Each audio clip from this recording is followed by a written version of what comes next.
avid royal watchers, welcome back to the channel. In today's news, over the weekend, Meghan Markle gave a moving speech to the graduating class of 2020. Her heartfelt message included a powerful message. George Floyd's life mattered, according to Newsweek. However, Markle couldn't have offered the same sentiment if she and her husband Prince Harry didn't step away from the roles within the royal family.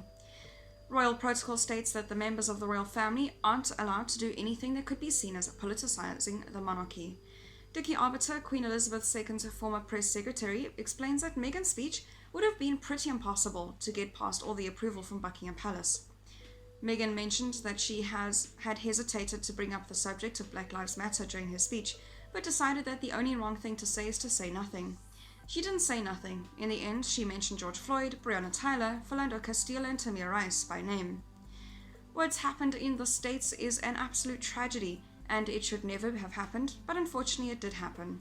Had Meghan and Harry still been in the UK and working members of the royal family, that speech couldn't have happened, Arbiter explained. It's highly politicized because of the very nature of what it is.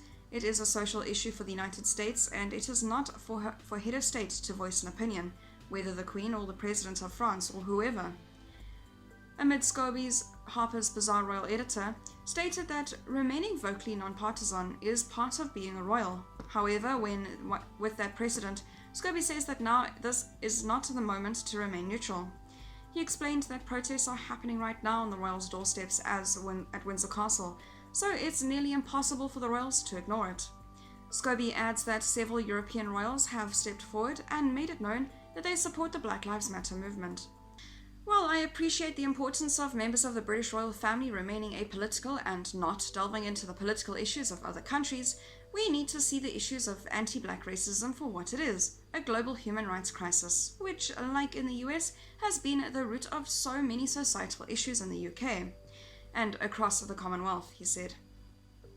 Members of the royal family have said little about the issue of racism over the years, but silence right now is not an option. Up and down the country, including right outside Windsor Castle, we have seen protesters demonstrating against police brutality and racism, and we have heard powerful messages from European royals and the Duchess of Sussex that have been heard by millions. It's so important that anyone with a platform, particularly those who regularly use their voices to amplify humanitarian and charitable issues, gets on and speaks up. That's all for today's news. Thank you very much for watching. I'll see you next video.